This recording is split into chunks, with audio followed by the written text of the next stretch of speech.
Welcome to Richard Mabey Presents. Hello, YouTube friends.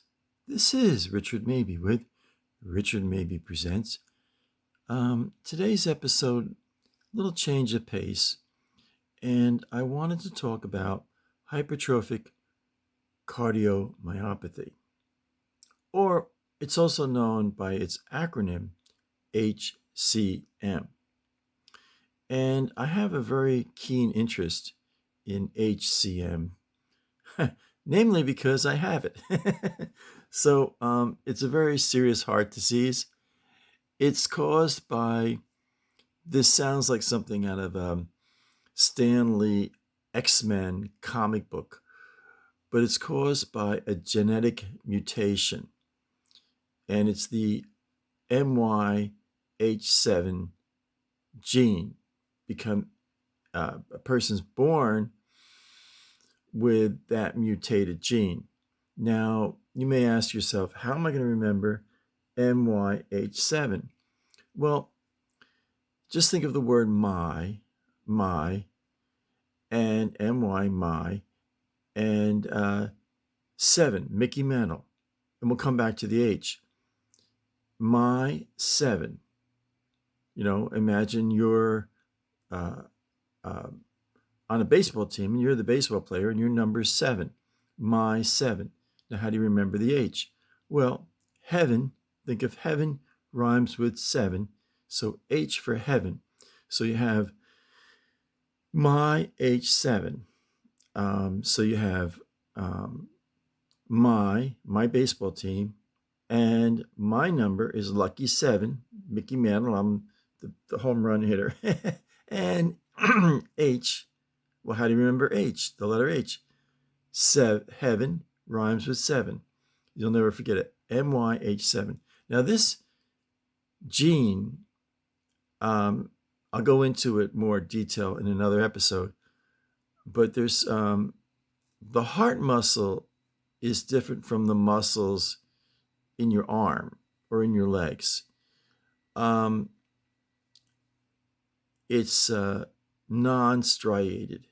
It's smooth muscle, and the muscles, your biceps and your triceps and the muscles in your forearm are striated, and I'll go into that in another episode. But the heart has smooth muscle, the sarcomeres. Now, the MYH7 gene, in very simple terms, and I hope to cover that, the MYH7 gene, in another episode, because it's very interesting. It's very interesting. But that carries the information for the sarcomere structure of the heart. Now, let's just go over some real, I know in previous episodes I talked about the anatomical features of the heart, but I'll go over again. So you have your left atrium. Now, the left atrium has oxygenated blood. Now, this valve here is the mitral valve. Now, how we remember that the mitral valve is just below the left atrium? And very simple.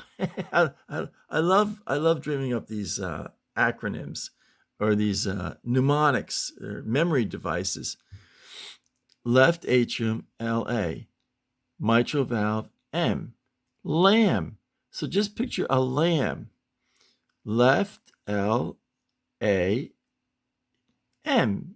And picture a lamb, you'll never forget it. So left atrium, the mitral valve. I should refer to the normal heart. So you have the left atrium, the mitral valve, and the left ventricle. Okay, now here you have the aortic valve. Okay, now that's relatively simple because the left ventricle leads to the aorta. So how will you remember left ventricle leads to the aorta? left ventricle aortic valve. L, left ventricle. A, aortic valve. LA, Los Angeles. So I'm going to think of a better acronym in the days ahead. But anyway, here's the normal heart. Now this is called the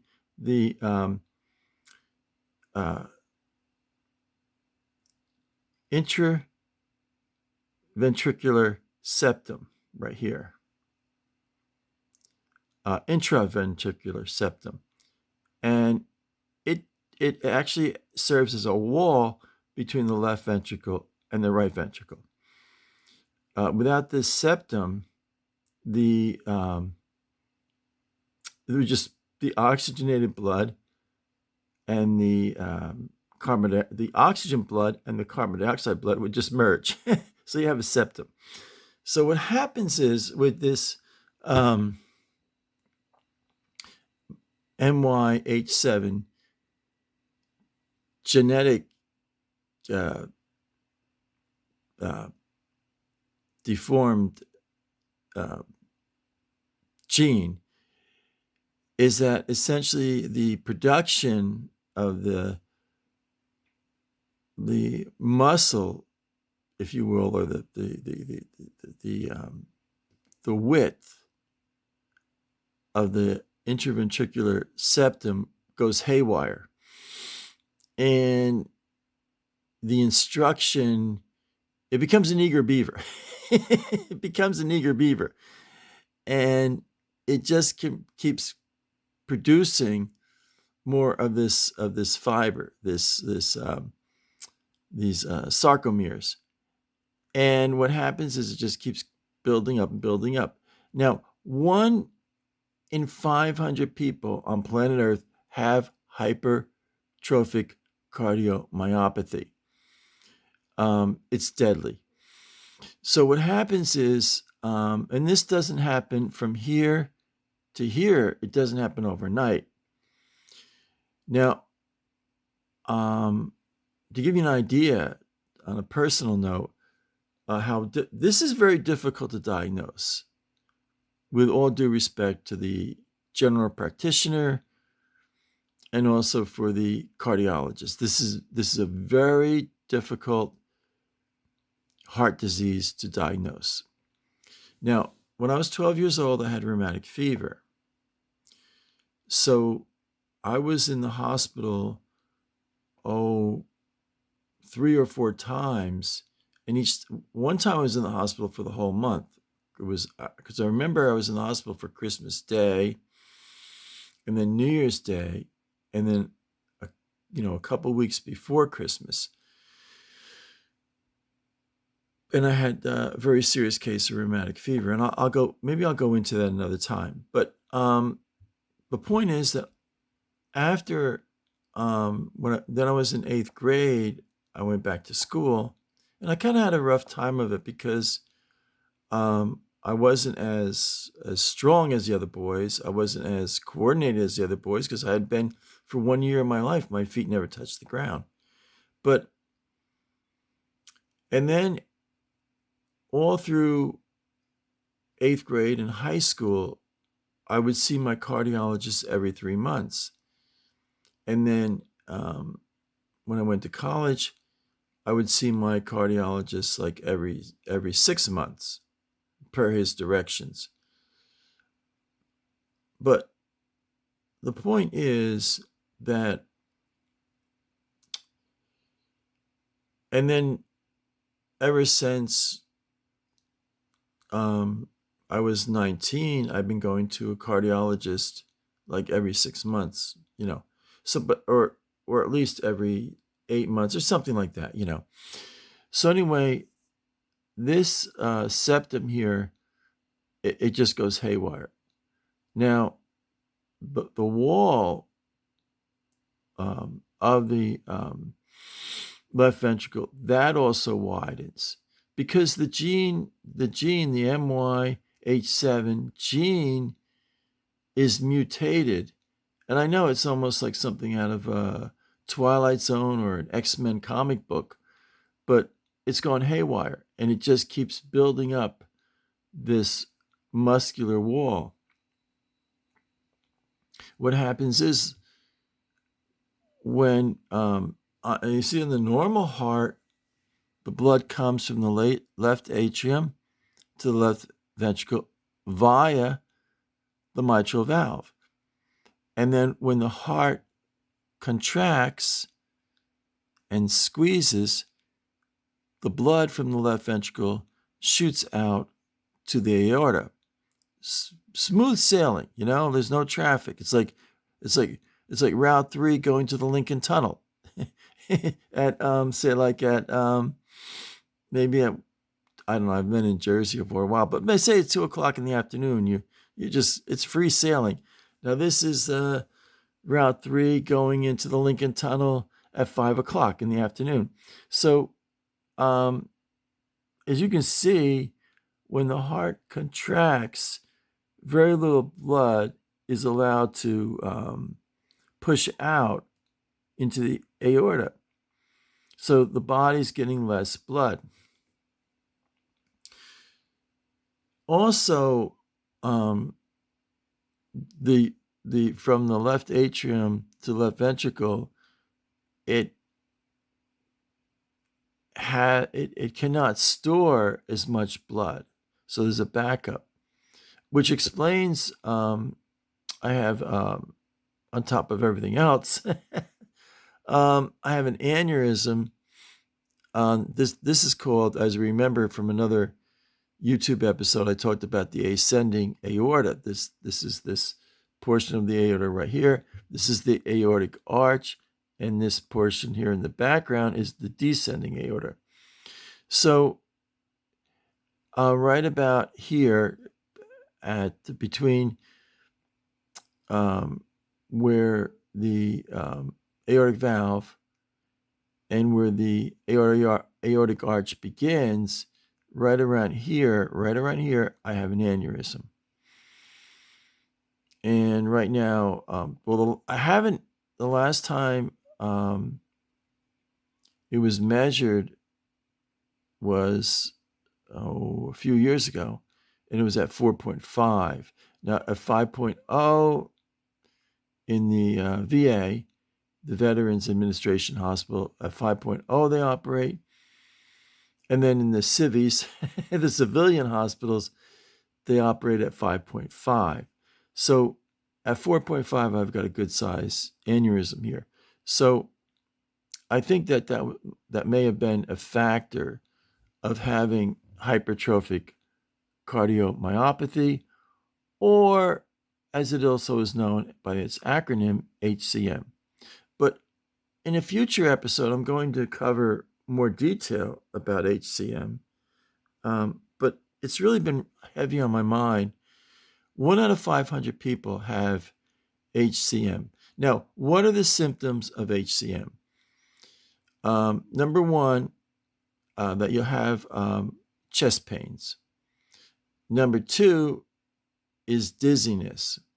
Now, what happens is, say you wake up in the morning and you rise out of bed, and for like maybe 10 seconds or so, you're dizzy.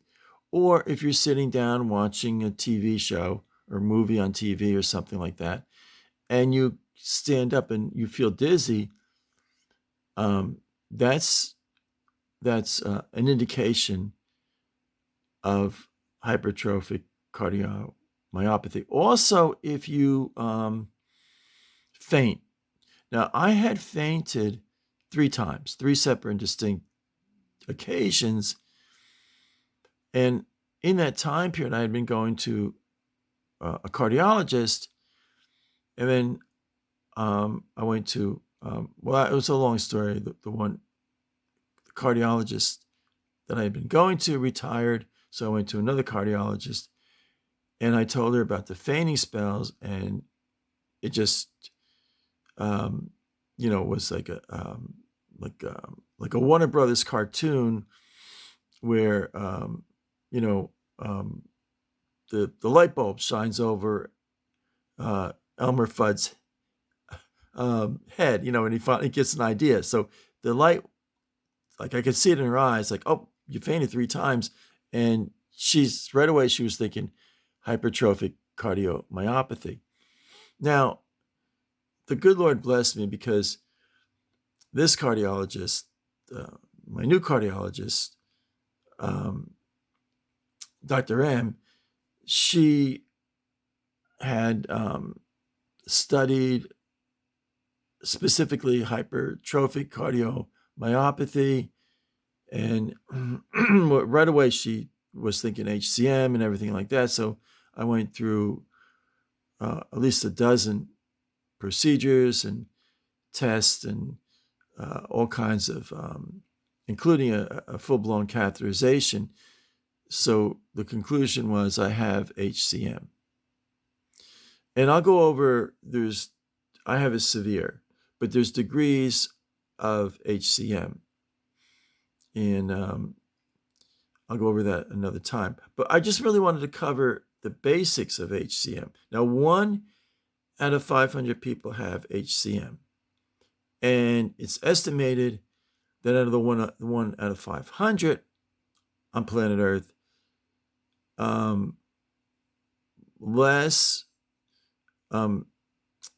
more than 50%. Now, some say 60%, 65%, but more than 50%, between 50 and 65% of the people, it's sudden death. And sometimes the first symptom is the last symptom with HCM. Where I fainted 3 times over the last 5 years. Excuse me. I had fainted the last 3 times the last 5 years. Sometimes the person with HCM is not so fortunate just to faint, but they have sudden death. Because you can see just a trickle of blood gets through to the aortic valve. So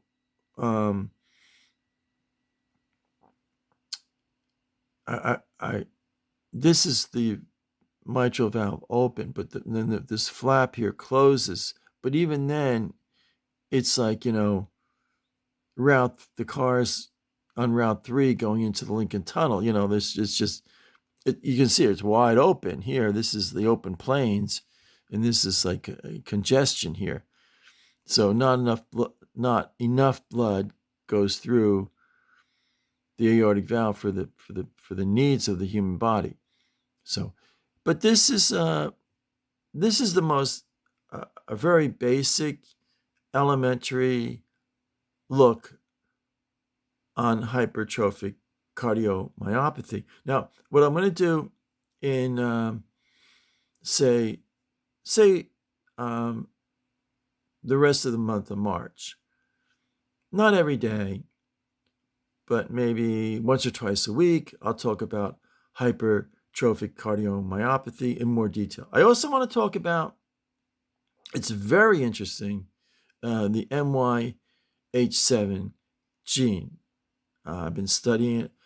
I study HCM about 2 or 3 hours a day. Read up on it. Look on YouTube at these Ivy League type people that do YouTube videos on HCM.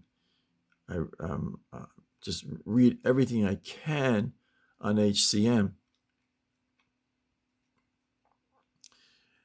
It's essentially